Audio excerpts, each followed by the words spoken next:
Baik, kita mulai ya untuk acara pada siang hari ini.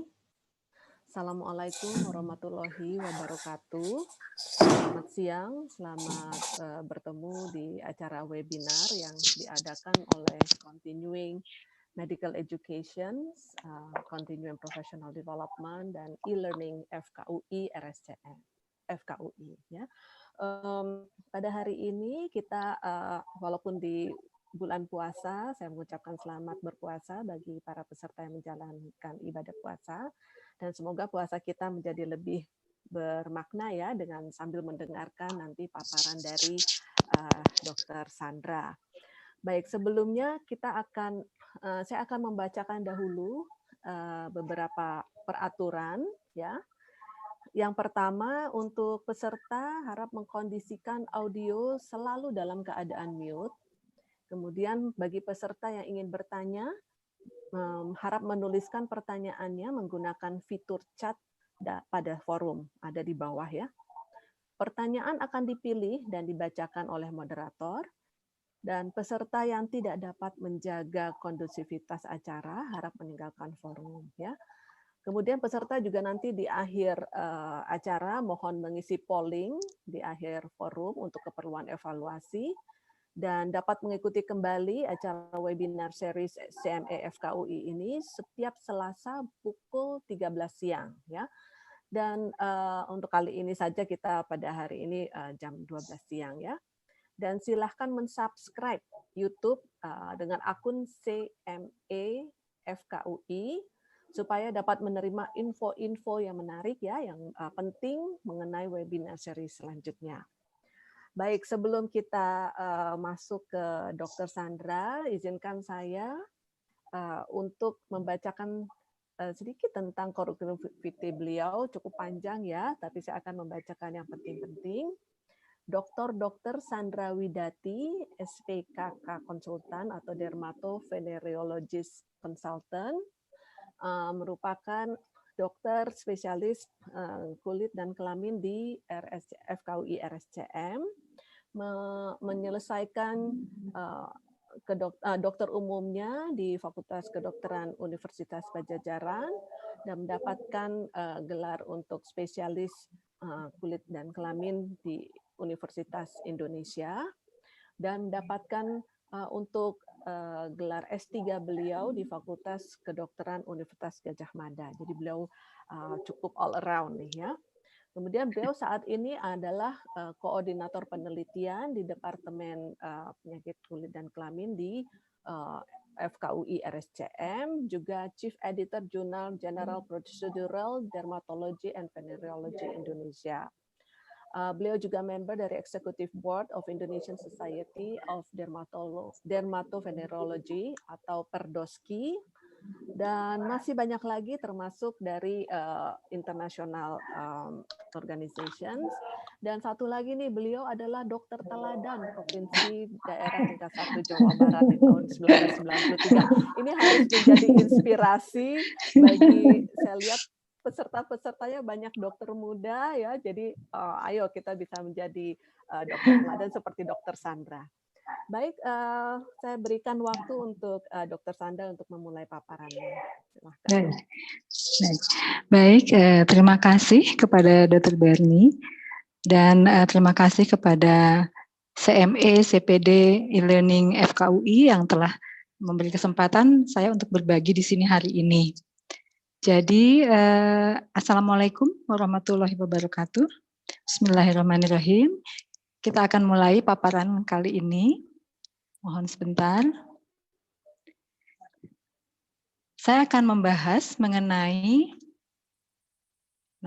mudah-mudahan sudah tampak semuanya.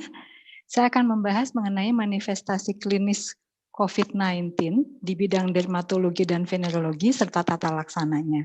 Jadi apabila saat ini yang hadir adalah banyak dari dokter-dokter muda, juga teman sejawat lainnya, terima kasih. Mari kita bersama-sama mempelajari hal yang baru, bahkan bagi spesialis kulit pun ini adalah suatu hal yang baru. Apabila kita berbicara mengenai infeksi virus, sebetulnya kita akan sering mendengar istilah atau kelainan kulit yang disebut sebagai eksantema. Eksantema itu umumnya bersifat akut, dia adalah bercak merah pada kulit yang dapat berhubungan dengan erupsi pada membran mukosa atau kita sebut sebagai enantema, bisa disertai dengan demam atau gejala lainnya. Biasanya eksantema akut ini merupakan manifestasi dari berbagai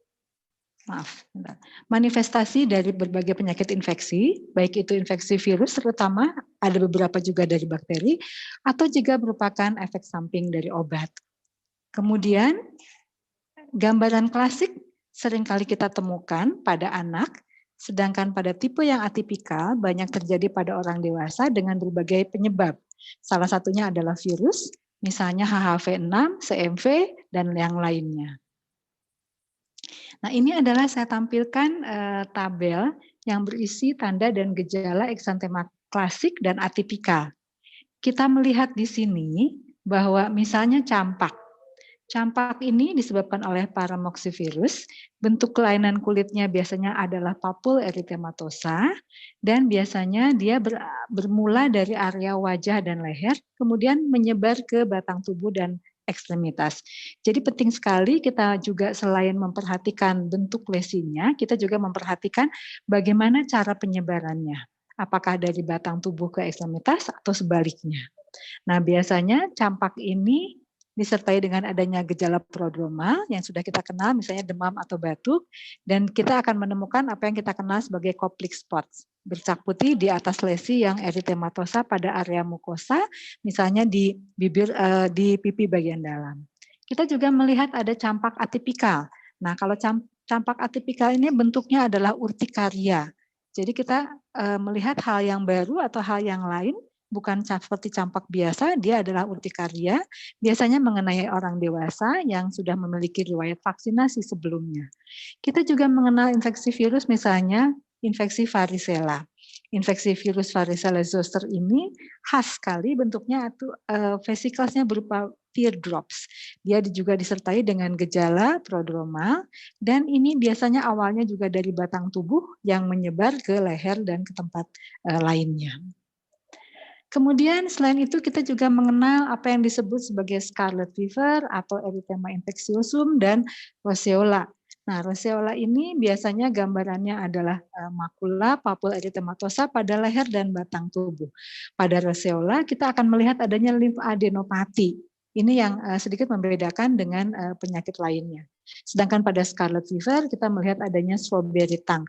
Poin-poin ini menjadi tanda khas dari berbagai penyakit atau dari masing-masing penyakit virus tersebut.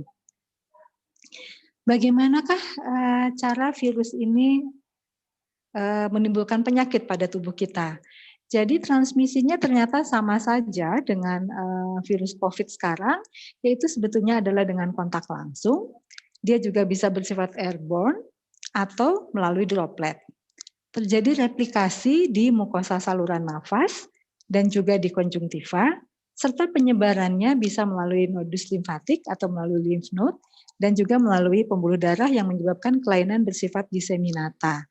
Pada infeksi virus ini akan terjadi baik itu respons imun humoral maupun juga respons imun selular. Keduanya berperan pada tata laksana atau pada eliminasi infeksi virus pada tubuh kita. Apabila kita ingin memeriksa di manakah keberadaan virus ini di kulit, jadi saya tidak membicarakan tempat lain tetapi khusus di kulit, kita bisa melihat bahwa sebetulnya baik di epidermis, dermis, maupun di kapiler endotel pada epidermis, kita bisa melihat adanya organisme ini. Organisme memang karena sangat kecil, harus kita lihat dengan menggunakan mikroskop elektron, tapi kita bisa mengambil dari lesi baik itu papul, baik itu vesikel atau ulkus yang sudah ulcerasi, bisa juga dari lesi urtika, bisa juga dari lesi purpura, maupun dari lesi petechiae. Pengetahuan ini penting untuk kita pada saat kita nanti akan mempelajari di manakah sebaiknya lesi kulit sebagai tempat pengambilan apabila kita akan melakukan pemeriksaan dengan swab untuk dilakukan atau diperiksa dengan menggunakan PCR. Sekarang kita masuk kepada COVID-19. Sebagaimana kita telah ketahui bersama, COVID-19 ini adalah suatu virus baru yang ditemukan pada akhir tahun 2019. Merupakan kelompok Severe Acute Respiratory Syndrome Coronavirus 2 atau SARS-CoV-2, sehingga penyakitnya kita kenal sebagai COVID-19.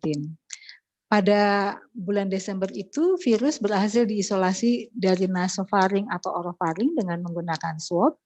Dimulai pada Desember 2019 dengan adanya kasus pneumonia yang awalnya tidak khas atau tidak jelas, yang pertama kali ditemukan di kota Wuhan, China, dan kemudian menyebar ke seluruh dunia. Tidak lama, hanya dari Desember 2019, maka pada 11 Maret 2020, WHO telah menyatakan sebagai kondisi ini sebagai kondisi yang pandemi. Hal ini menunjukkan betapa besarnya efek dari infeksi virus COVID-19 ini.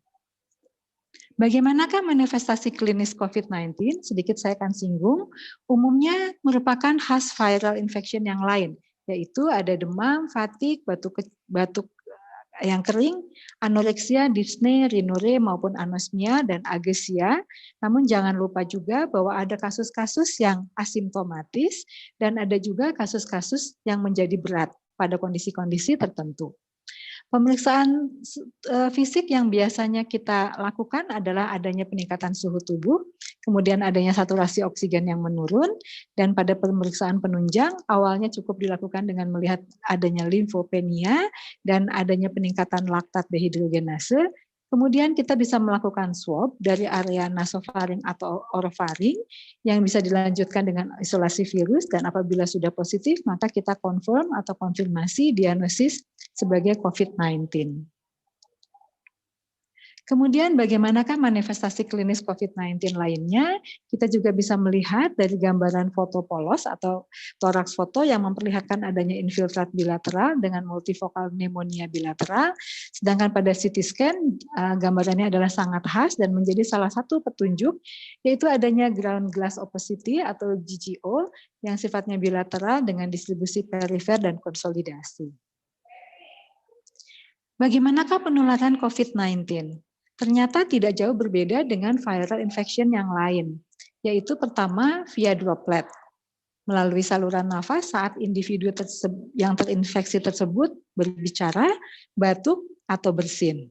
Hal ini yang menyebabkan kita harus menjaga jarak dengan penderita atau individu yang kita curiga sebagai penderita. Penyebab lainnya adalah, atau penularan lainnya adalah melalui kontak langsung dengan membran mukosa pasien, atau kontak tidak langsung saat kita menyentuh benda-benda yang mengandung virus, dan kemudian kita akan menyentuh mata, hidung, atau mulut. Bisa juga melalui atau via airborne apabila terbentuk kondisi aerosolik, misalnya pada penggunaan nebulizer.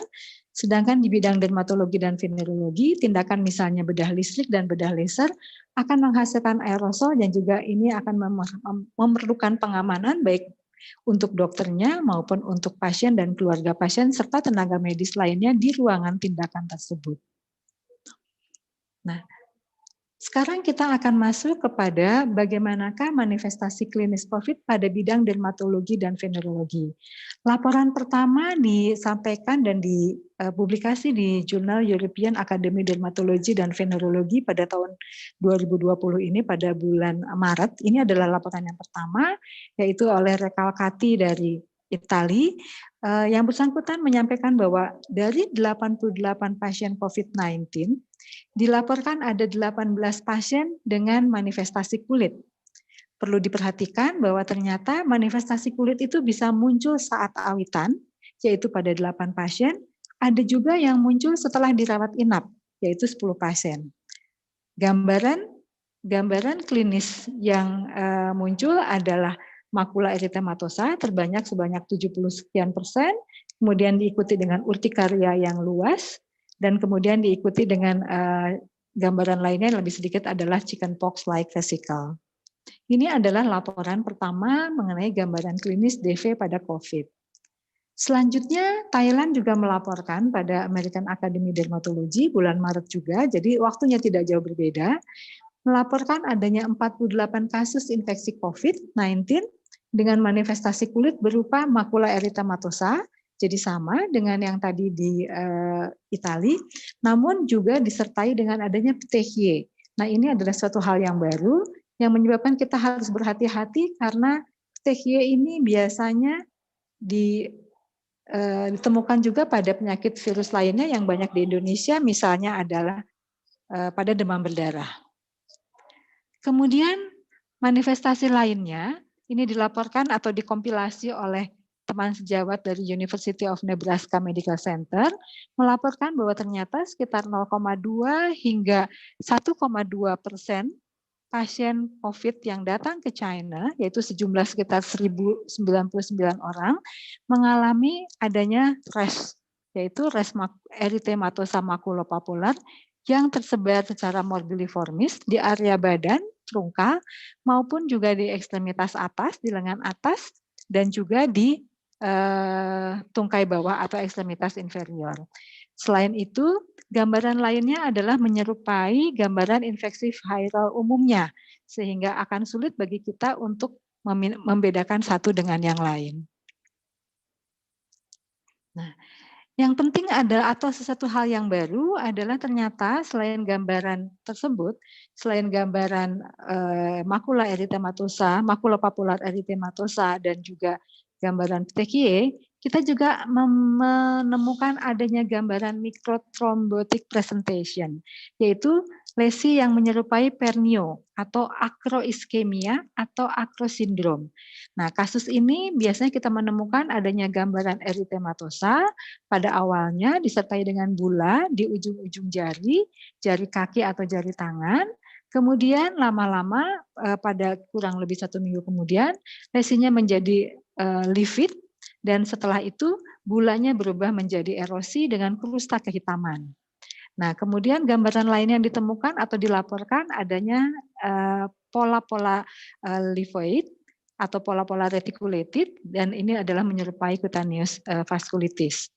Kemudian pada kasus-kasus ini banyak ditemukan pada anak dan dewasa dengan asimptomatik COVID lainnya, sehingga ini diharapkan akan menjadi tanda yang membuat kita waspada terhadap adanya COVID bila menemukan pasien ini di masa pandemi, dan kita perlu perhatikan bahwa ini kemungkinan besar adalah bisa menular.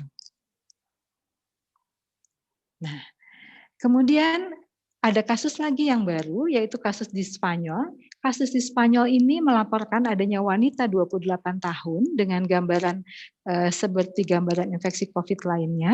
Dan kemudian setelah dilakukan swab ditemukan adanya COVID positif, pasien kemudian dilakukan isolasi mandiri atas anjuran dokter.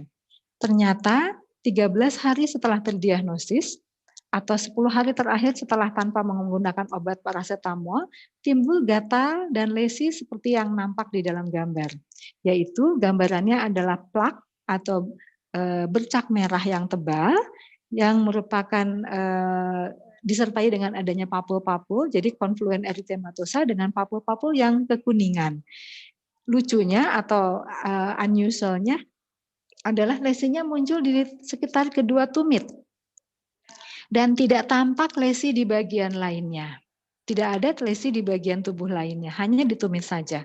Padahal setelah dilakukan anamnesis, pasien juga tidak pernah menggunakan hal-hal yang kira-kira akan membuat kontak atau iritasi di kedua tumit tersebut. Pada saat 1 minggu setelah pengobatan menggunakan kortikosteroid topikal, ternyata atau 3 hari setelah menggunakan kortikosteroid topikal, ternyata tidak ditemukan adanya perbaikan, malah menjadi plak erythematosa yang lebih diffuse dan mengeras serta disertai rasa gatal. Kasus ini adalah kasus yang pertama dengan bentuk yang unusual dan masih didiagnosis banding dengan kasus lain, misalnya urtikaria ataupun juga vaskulitis lainnya.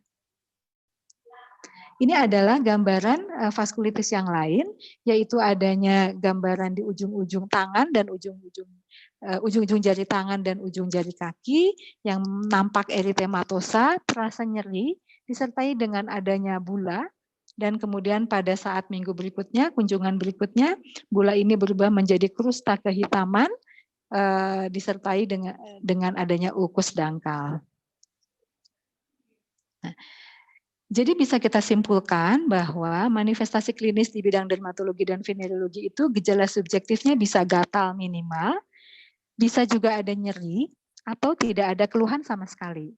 Kemudian regio yang terkena antara lain bisa di badan, umumnya badan, terutama yang morbilliformis, yang menyebar kemudian disertai kelainan di ekstremitas, bisa juga mengenai wajah, jari tangan, dan jari kaki.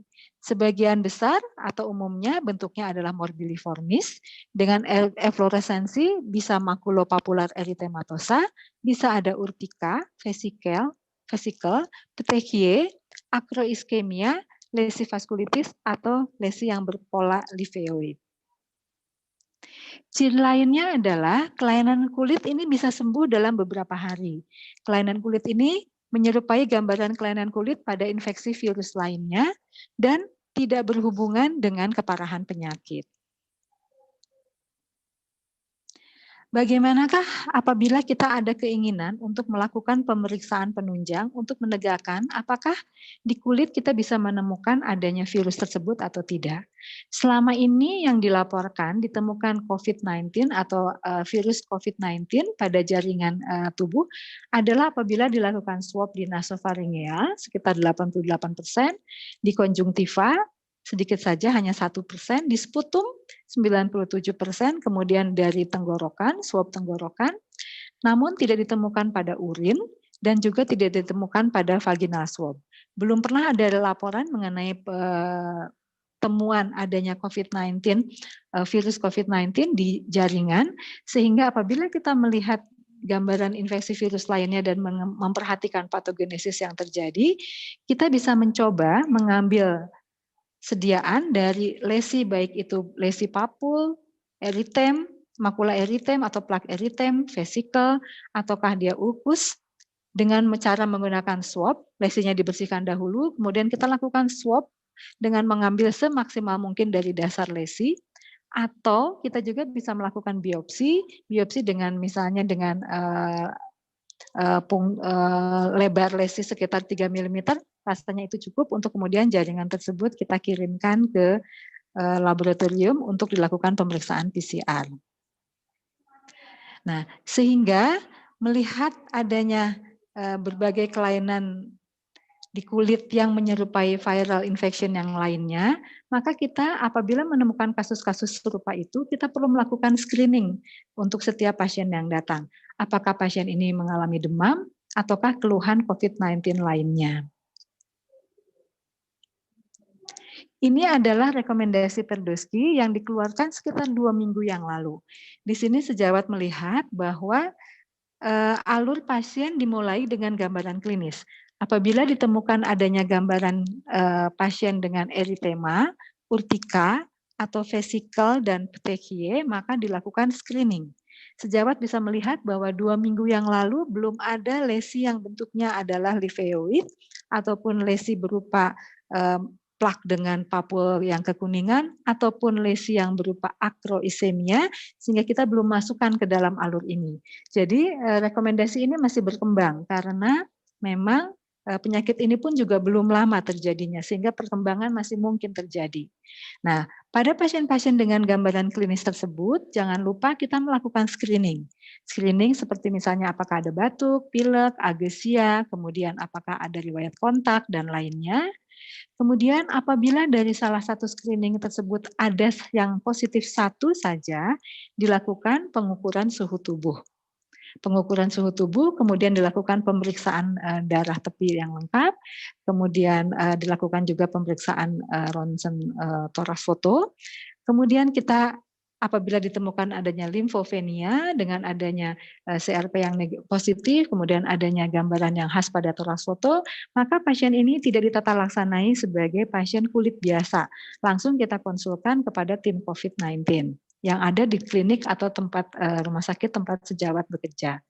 Nah, apabila dari screening tersebut kita tidak menemukan adanya tanda-tanda COVID, hanya melihat bahwa pasien adanya eritema, urtika, dan lainnya, tanda-tanda tersebut di atas, maka tetap kita perlu melakukan pengukuran suhu.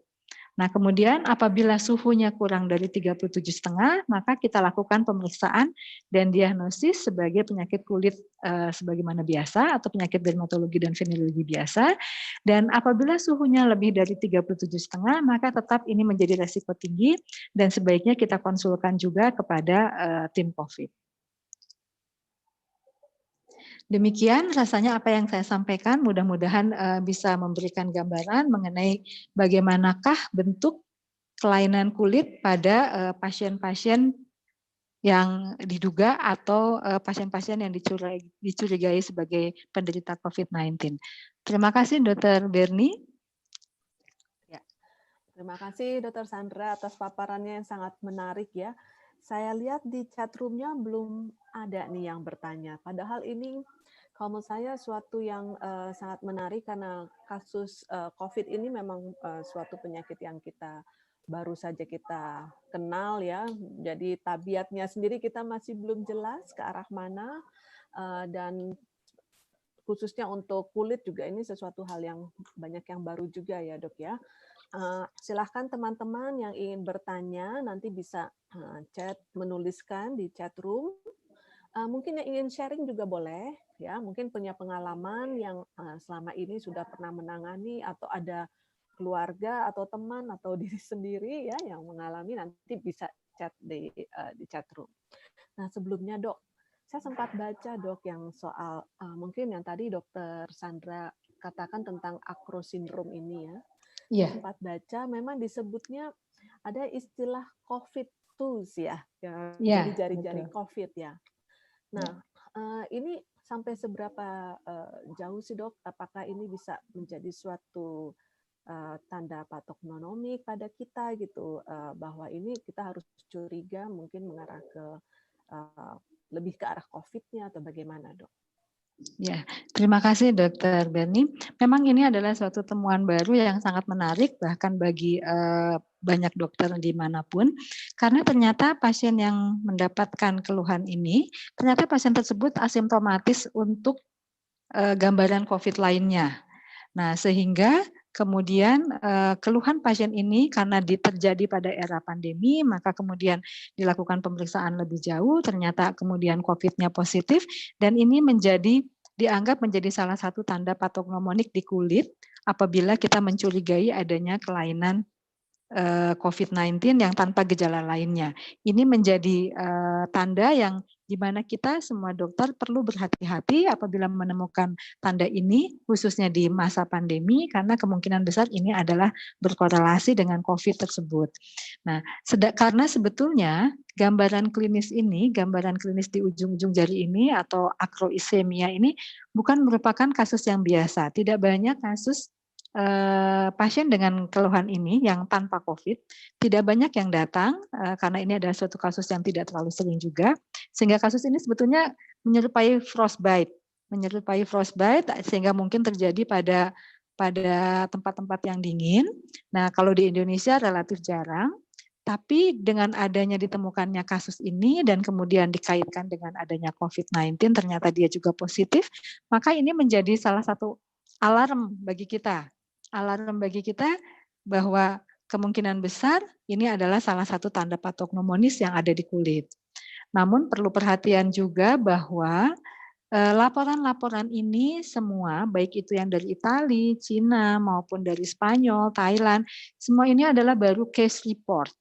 Jadi memang belum ada penelitian apalagi RCT belum ada, sehingga memang ini peneliti semua masih sifatnya mengumpulkan berbagai gejala yang ada yang timbul pada pasien-pasien yang COVID. Nah, mungkin nanti selanjutnya dari situ akan kita lihat, yang akan datang kita akan telaah lagi, apakah ini memang bagian dari gejala COVID tersebut, ataukah ini merupakan koinsidensi penyakit yang terjadi bersamaan pada pasien dengan COVID-19. Demikian Dr. Bernie. Terima kasih Dok. Nah ini sudah cukup banyak Dok pertanyaan di chat room ya, mungkin tadi ngetik dulu ya.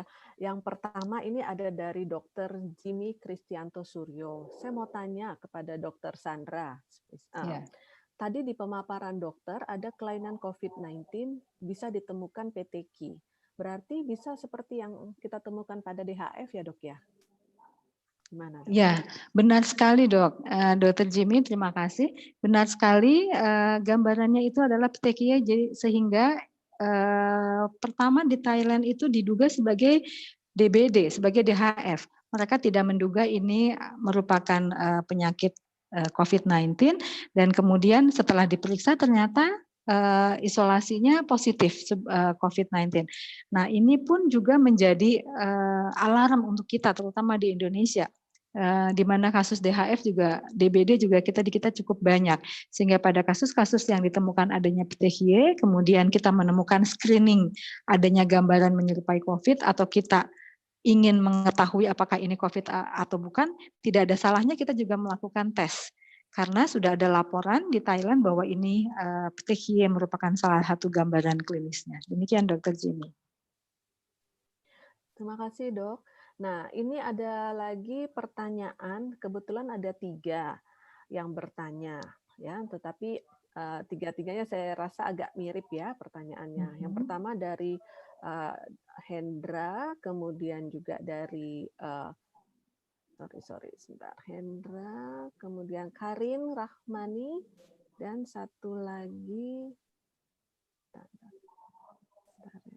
Gasani ya. Intinya mirip sih dok. Tadi kan dari pemaparan dokter itu banyak terjadi vaskulitis atau kelainan klinis lain pada kulit yang kita hubungkan dengan adanya COVID ini.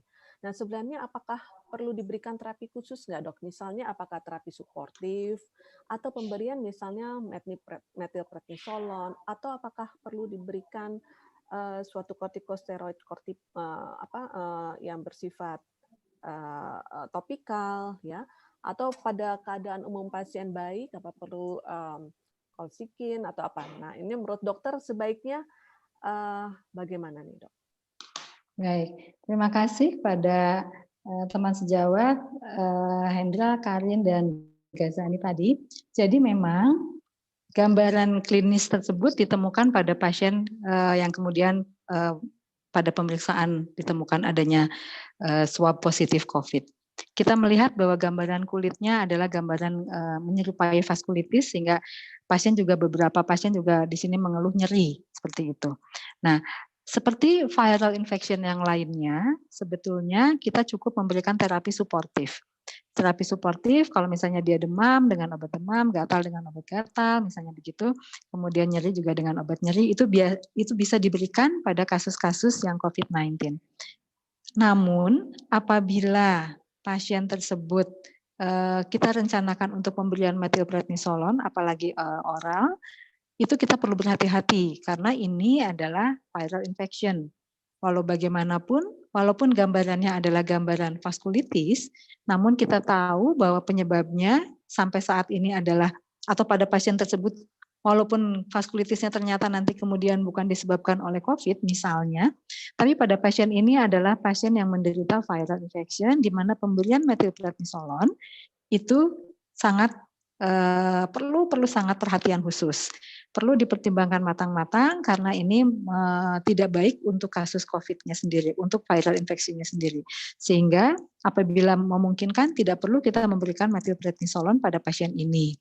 Nah, mengenai pemberian kortikosteroid topikal, sebetulnya belum ada pengalaman mengenai hal ini. Tapi dari laporan yang ada, ternyata pemberian kortikosteroid topikal misalnya pada plak eritematosa yang ditumit justru tidak memberikan bantuan, tidak memberikan pertolongan, malah gambarannya menjadi lebih difus, lebih meluas lagi.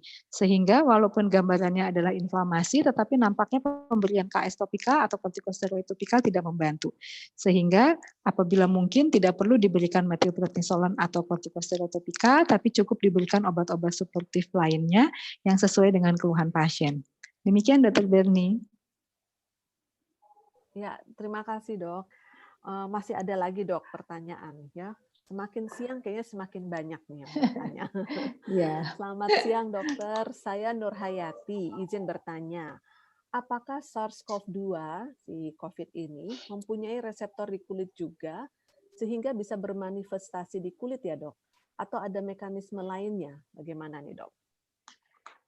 Ya, terima kasih Nur Hayati, pertanyaannya sangat cerdas.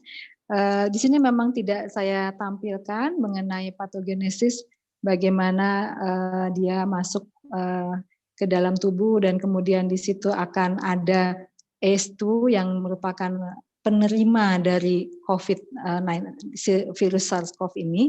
Dan ternyata dari Telaah adalah salah satu kepustakaan yang saya tidak bisa tampilkan di sini, salah satu pustaka yang juga menemukan sebetulnya di kulit pun ada reseptor tersebut.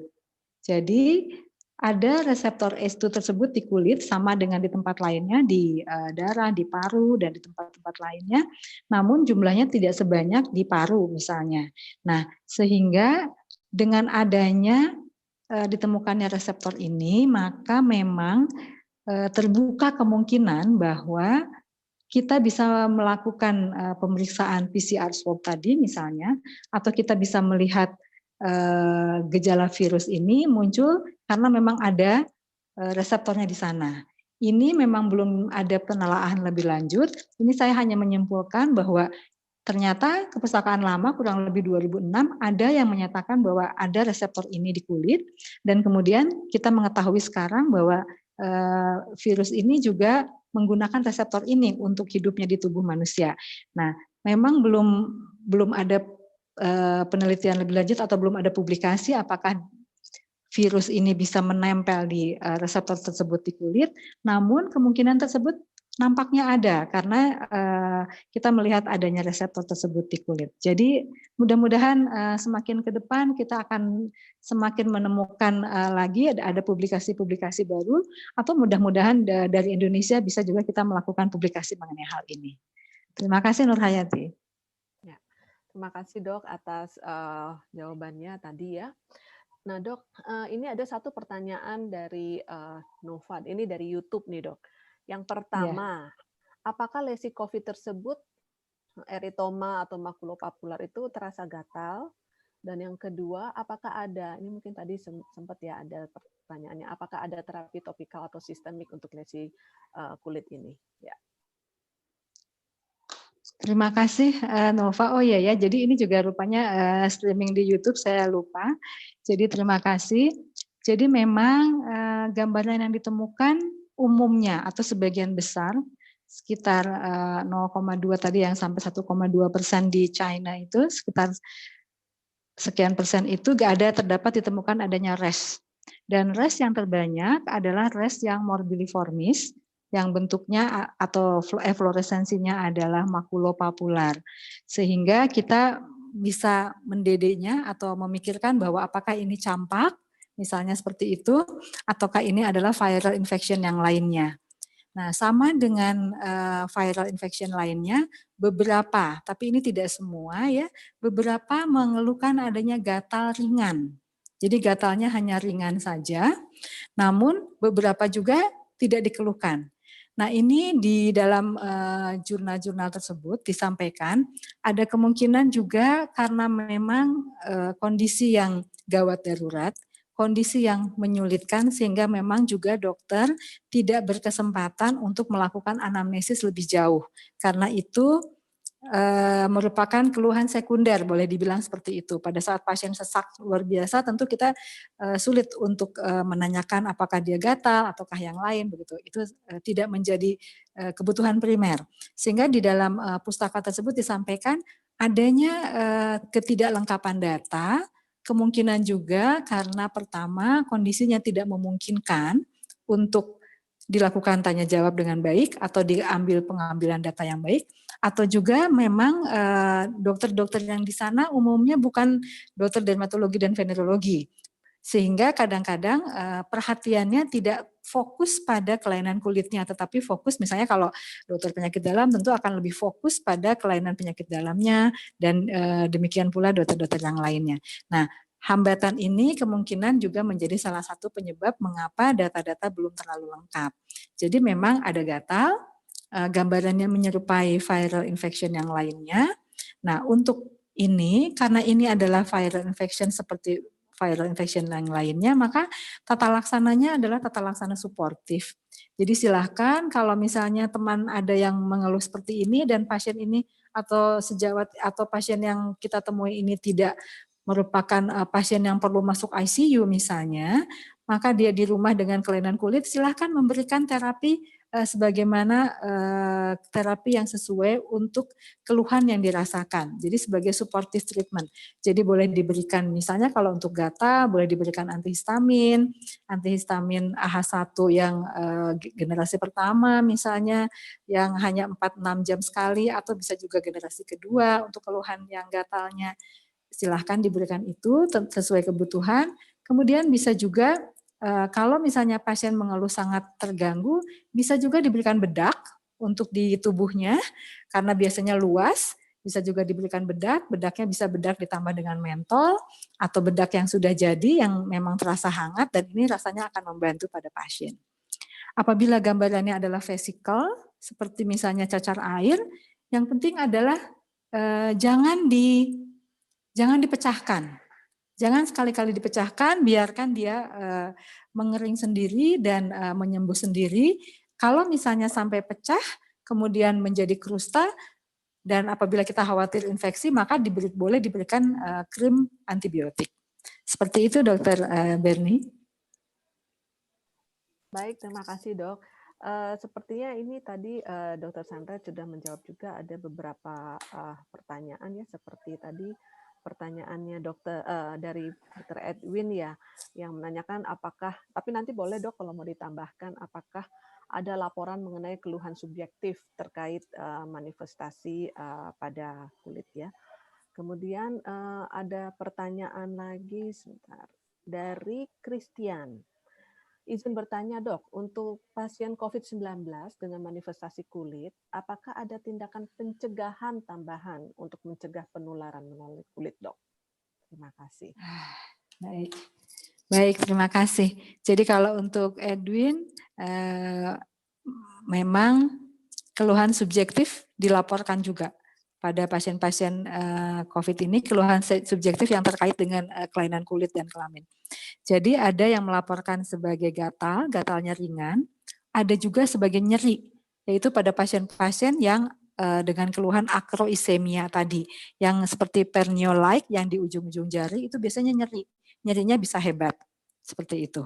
Tapi juga banyak juga yang tidak ada keluhan apapun walaupun ada gambaran kelainan di kulitnya. Nah, kemudian kalau untuk Christian, tadi apa ya pertanyaannya, mohon maaf? Ya, untuk Christian tadi bertanya, sebentar. Sebentar ya. Gimana nih? Oh ini, apakah ada tindakan pencegahan untuk mencegah penularan melalui kulit? Ya. Ya, baik, benar. Terima kasih. Jadi telah diketahui bahwa saat ini penularan COVID adalah melalui droplets dan sebagian juga bisa airborne apabila terbentuk kondisi aerosolik. Nah, kalau misalnya lesinya adalah lesi di kulit berupa vesikel atau berupa vesikel yang telah pecah sehingga menjadi ulkus dangkal atau ulserasi, maka kita perlu berhati-hati bahwa lesi yang berupa cairan tersebut bisa menjadi sumber penularan.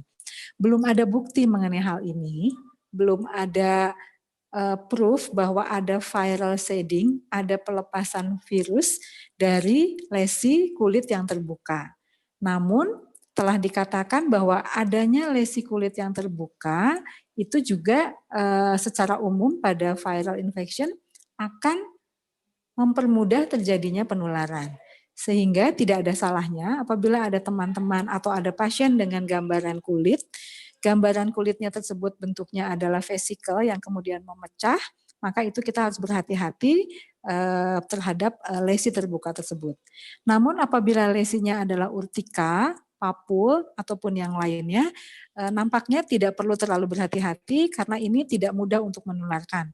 Walaupun pada viral infection lainnya, pada lesi papul, lesi urtika, maupun lesi petechiae sekalipun, kita bisa menemukan adanya organisme atau kita bisa menemukan adanya viral tersebut, baik di epidermis maupun di dermis.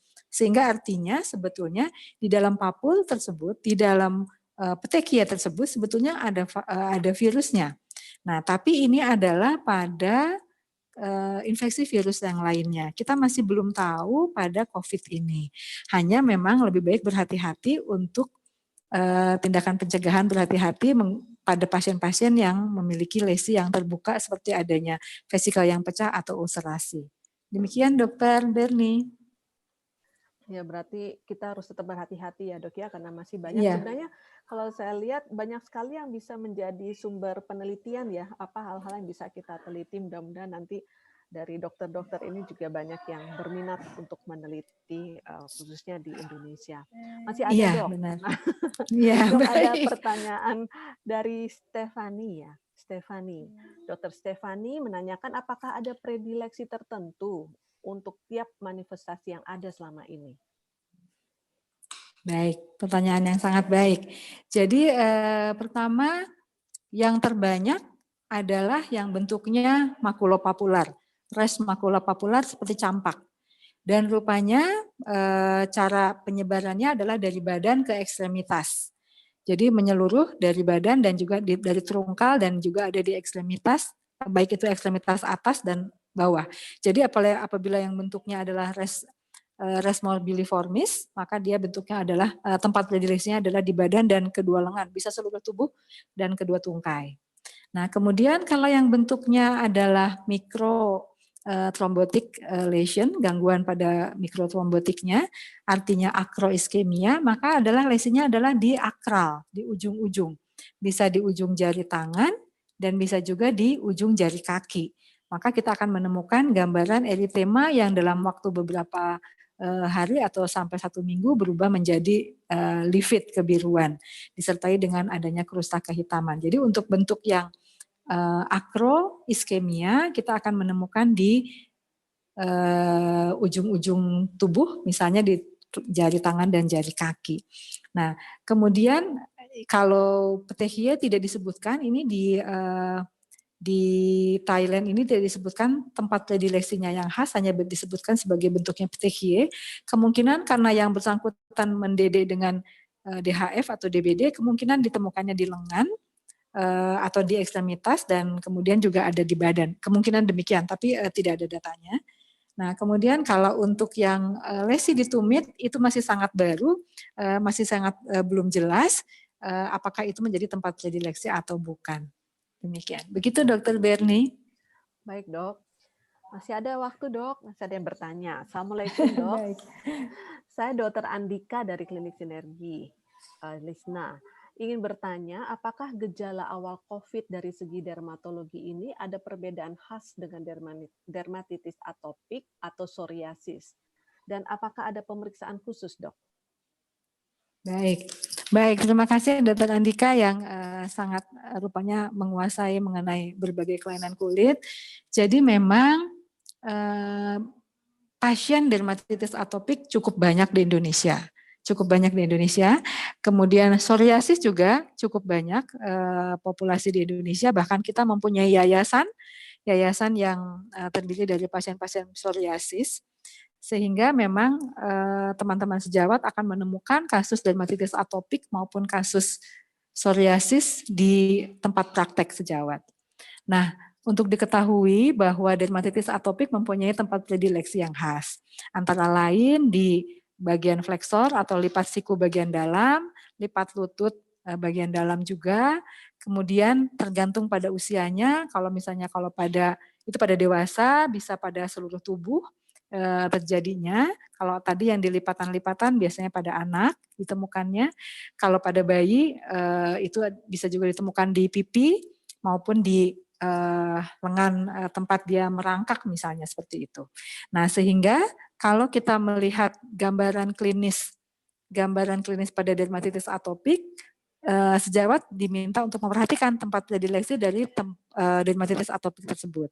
Kemudian yang perlu diingat juga pada atopik dermatitis sifatnya kronik rekuren, sehingga biasanya ada kambuhan-kekambuhan dan biasanya berbeda dengan eksantema pada virus yang sifatnya adalah akut, erupsinya mendadak muncul serentak dalam jumlah banyak, itu eksantema. Sedangkan kalau pada dermatitis atopik sifatnya biasanya adalah kronik rekuren yang kambuh kembali sehingga kita akan menemukan gambaran klinis yang juga menunjukkan gambaran kronisitas misalnya ada likenifikasi misalnya seperti itu, yang sampai saat ini tidak ditemukan laporannya pada pasien-pasien COVID, itu bedanya. Nah kemudian kalau dengan psoriasis, psoriasis juga tumbuhnya perlahan-lahan, jadi tidak sama dengan eksantema akut, tumbuhnya adalah perlahan-lahan, dia juga bersifat kronis. Kemudian yang khas lagi adalah gatal. Pada pasien psoriasis, gatalnya cukup dominan, seperti itu. Nah, kemudian kalau melihat bahwa laporan saat ini belum ada laporan pasien COVID dengan skuama yang tebal, seperti pada psoriasis, belum ada laporannya. Sehingga mungkin itu juga bisa menjadi patokan bahwa kalau psoriasis kita menemukan adanya skuama yang tebal, sedangkan kalau pada COVID ini tidak demikian.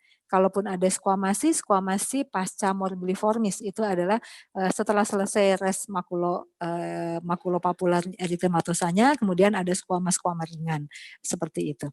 Itu yang untuk membedakannya. Untuk pemeriksaan tambahannya, kalau psoriasis ada gambaran pemeriksaan yang kita bisa lakukan pada saat di tempat praktek. Misalnya kita bisa melakukan pemeriksaan, kita melihat apakah ada tetesan lilin. Mudah-mudahan teman sejawat masih ingat bagaimana cara mencari tetesan lilin pada lesi psoriasis. Kemudian kita juga bisa melihat adanya tanda-tanda lain yang Koebner fenomena misalnya pada psoriasis seperti itu. Sedangkan pada dermatitis atopik kita perlu tanyakan apakah ada stigmata atopik. Jadi misalnya pada pasien atau keluarganya bisa ditanyakan apakah ada gambaran dermatitis atopik, asma bronchialis, ataupun juga konjungtivitis alergika. Itu bisa ditanyakan pada pasien, apabila di keluarganya ada, maka itu menunjang ke arah dermatitis atopik. Demikian Dr. Berni, mudah-mudahan bisa menjawab Dr. Andika. Ya, terima kasih dok. Ini waktunya juga tinggal dikit ya. Ada satu pertanyaan penting juga nih dok. Dari Amelia Risa dari FK Unan. Izin menanyakan dok, bagaimana pasien COVID yang mengalami SSJ atau DRES dok? Apakah ditata laksana seperti biasa? Atau untuk pemberian kortikosteroidnya bagaimana sebaiknya nih dok? Ya, terima kasih Dr. Amalia Risa dari Unan. Memang benar dengan adanya pemberian saat ini pasien-pasien COVID mendapatkan beragam obat karena memang belum ada obatnya dan kita juga menggunakan antivirus pada pasien COVID. Nah, sehingga ada kemungkinan terjadi Stevens-Johnson syndrome ataupun juga sindrom DRES ini. Nah, tentu kita akan memperhatikan yang mana yang bisa menolong pasien untuk life saving-nya. Memang tata laksana Stevens-Johnson syndrome misalnya atau DRES menggunakan metilprednisolon atau menggunakan kortikosteroid dosis tinggi yang diturunkan dengan cepat, sedangkan pada sisi lain pada COVID ini adalah viral infection sehingga kita perlu berhati-hati pemberian kortikosteroid pada pasien COVID ini. Di sini belum pernah ada laporannya sampai sejauh ini, tetapi sebetulnya tata laksananya nampaknya apabila terjadi juga adalah sama dengan apabila kejadian ini juga terjadi pada kasus infeksi virus yang lainnya. Kita tetap harus menghentikan semua obat tersangka seperti itu. Kemudian kita melakukan tata laksana untuk life saving pasien SSJ maupun pada pasien DRES tersebut. Apabila memang harus menggunakan kortikosteroid, tentu kita akan menggunakan kortikosteroid tapi dengan monitoring yang kuat. Dan tentu saja jangan lupa kita perlu bekerja sama dengan teman-teman sejawat dari penyakit dalam, dari anestesi, dan kemudian juga kalau pasien anak dari teman sejawat dari anak, dan juga teman sejawat lainnya yang terkait misalnya. Demikian. Jadi mudah-mudahan tidak ada, tapi sampai sejauh ini belum ada laporan mengenai hal itu, atau mungkin saya belum membaca. Tapi kalaupun ada, tata laksananya adalah rasanya tetap mengutamakan keselamatan pasien. Demikian Dr. Berni. Ya, terima kasih dok. Karena waktunya mepet ya, ini mungkin ada satu sharing nih dok dari Dr. Lani Purnama dari FKUI. Dok, saya mau share. Minggu lalu ayah saya berusia 86 tahun, ada DM. Kemudian kaki di VT. Minggu lalu tiba-tiba di punggung tangannya ada bule, ya seperti varicella, cukup lumayan besar. kurang lebih diameter 1 cm dan setengah cm. Hari pertama saya diamkan, mau melihat apa yang terjadi esoknya. Ternyata esoknya nambah, satu lagi bule setengah cm. Langsung saya berikan azitromisin 3 kali 0,5 teh. Dan esoknya bulenya hilang. Nah, minggu lalu memang ada sedikit batuk-batuk, tetapi tidak ada demam. Mungkin ini kayaknya Lani ingin bagaimana nih pendapat Dokter Sandra? Apakah lebih baik curiga ke arah suatu COVID, tanda awal COVID juga? Ya, benar. Terima kasih Lani sudah berbagi. Jadi memang lansia, kemudian adanya DM, itu menjadi faktor risiko yang cukup berat pada COVID-19. Dikatakan demikian. Nah, belum pernah dilaporkan ada lesi yang berupa bule mendadak yang kemudian sembuh dengan azitromisin, itu belum pernah dilaporkan. Namun silahkan juga ditelusur, dilakukan screening. Tolong dilakukan screening seperti tadi, apakah ada misalnya tadi ada demam, ada batuk pilek, ada sesak, kemudian ada tanda-tanda COVID lainnya. Apabila ada, maka sejawat sebaiknya melakukan pemeriksaan, kalau bisa melakukan pemeriksaan darah tepi lengkap, kemudian kalau bisa CRP juga dilakukan pemeriksaan, dan bila mungkin adalah dengan toraks foto. Sehingga dari situ kita bisa lebih pasti lagi apakah ayah ini menderita COVID atau tidak, karena tentu tata laksananya akan berbeda kalau misalnya dia adalah ternyata menderita COVID. Mohon berhati-hati saja. Screening saja, Dok. Ya, ini memang demikian. Dokter Lani tadi juga mengatakan di bawah lagi kondisinya tidak kuat jalan ya memang, tapi perlu di screening ya Dok ya? Iya, screening saja. Screening seperti tadi alur yang saya sampaikan. Apabila ada satu yang positif, maka sebaiknya dilakukan pemeriksaan lebih lanjut. Seperti itu. Baik Dok. Saya masih ada beberapa pertanyaan, tapi kalau kita lihat waktunya juga sudah mepet ya, karena saya yakin dokter juga kalau nggak salah setelah ini juga ada acara lain. Saya bacakan lagi, mengingatkan saja untuk para peserta ya, jangan lupa untuk mengisi polling di akhir forum ya untuk keperluan evaluasi. Juga bisa mengikuti kembali webinar series CMA setiap Selasa pukul 13 ya. Dan jangan lupa untuk subscribe YouTube akun CMA FKUI. Dan ini akan mendapatkan info tentang CMA selanjutnya. Ya, untuk webinar series yang minggu depan itu hari Selasa tanggal 5 Mei 2020 jam 13 itu akan berbicara tentang manifestasi COVID-19 pada mata dan tata laksananya dengan pembicara Dr. Lukman Edward SM, spesialis mata konsultan, dan moderator Dr. Julie Barliana, spesialis mata konsultan Biomed SPM. Ya, ini sudah hampir menutup ini Dok. Terima kasih banyak atas masukannya, sangat-sangat berguna. Mungkin Dok ada sedikit 1 menit gitu Dok, less than 1 minute. Mungkin kira-kira apa highlight untuk yang harus kita pahami dari hari ini? Baik, terima kasih. Jadi sejawat sekalian dimanapun berada, ternyata COVID-19 ini juga memiliki gambaran di kulit. Mohon itu menjadi perhatian, walaupun selama ini mungkin belum terlalu terdengar.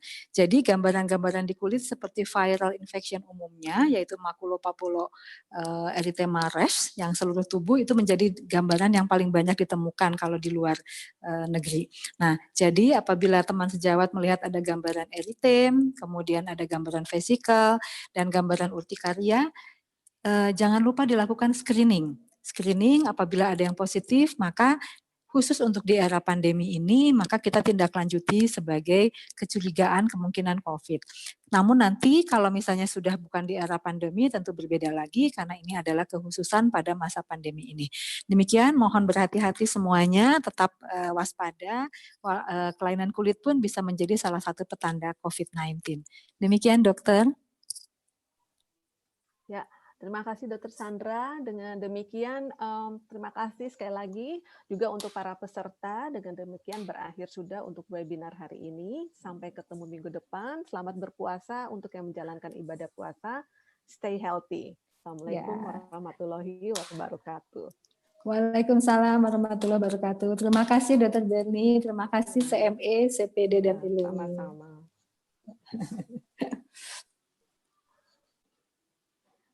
Mungkin di foto, tidak di foto, foto sekalian banyak. Saya kurang tahu juga bagaimana caranya. Admin. Admin fotokan kita desktop. Kenapa? Recorded mungkin ya. Sudah ada recordingnya ya. Iya, baik. Baik, terima kasih. Terima kasih, Dok. Thank you ya, Dok. Ya, selamat siang semua. Assalamualaikum. Waalaikumsalam.